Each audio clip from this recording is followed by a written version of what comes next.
Na, man tikriausiai iš vaikystės ir iš mano šeimos istorijos labai prisimena tas toksai ryšys tarp mūsų šeimos ir mūsų apylinkės tuometinės gydytojos. Ir iš tikrųjų tai buvo pakankamai draugiškas, toks glaustas ryšys. Man visą laiką atrodė, kad jinai tikrai labai daug žino. Ir kai atėjo laikas man pačiai rinkti savo kelią, buvo labai sunku apsispręsti. Aš niekaip negalėjau išsirinkti, kuo aš noriu būti. Ar vaikų gydytoja, ar kardiologė, ar reanimatologė. Aš norėjau paragauti visko, pačiupinėti visko. Ir tikriausiai dėl to aš nusprendžiau būti šeimos gydytoja. Dėl to, kad tai yra pakankamai įvairu.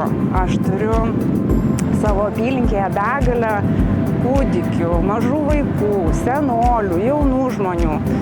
Ir iš tikrųjų man labai patinka, kad mano šeimos apylinkėje yra iš tikrųjų tam tikros istorijos. Pas mane yra prisirašę kūdikiai, jų tėvai, tų tėvų tėvai ir dar tų tėvų tėvai. Tai 4 kartos.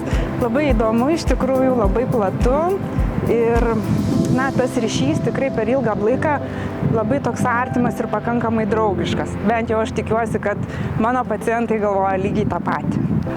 Taip gavosi, kad dar bebūnant rezidentūroje mane pastebėjo dėstytojas ir pasiūlė man dirbti gydytojo asistente.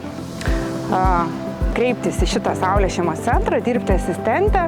Ir aš iš pradžių dirbau tiesiog kaip ekstriniam kabinete, konsultuodavau pacientus besikreipiančius dėl tam tikrų skubių dalykų. Ir galbūt patikau kažkiek direktoriai, gal mano darbas visai buvo geras, gal ir aš pati kažkaip tai su kolektyvu susigyvenau. Tai, žodžiu, ir mano pačios apsisprendimas buvo, kad aš labai buvau patenkinta, kad man pasiūlė likti čia Saulėje. Tai dabar, aišku, jau Saulėje aš dirbu apie 15-16 metų ir, tikrai mes visi kaip viena didelė Saulės šeima. Kasdienybėje turbūt svarbiausia yra tai, kad ateini į darbą, nejauti kažkokios įtampos. Tai reiškia, kad labai svarbu iš tikrųjų yra kolektyvas ir darbinė aplinka. Antras labai svarbus dalykas yra tai, kad turbūt šeimos gydytojai vieni iš tų, kurie, iš vis medicina ir medikas yra tas žmogus, kuris jaučia malonumą bendraudamas su žmogumi. Šiuo metu mes tikrai turėjom kelis metus labai daug tų nuotolinių konsultacijų. Nežinau, kaip kiti šeimos gydytojai, bet man asmeniškai labiausiai tai turbūt trūksta to visgi kontakto, tiesioginio kontakto su žmogumi, kai gali jį išklausyti, paguosti, patarti, kažką plačiau paaiškinti.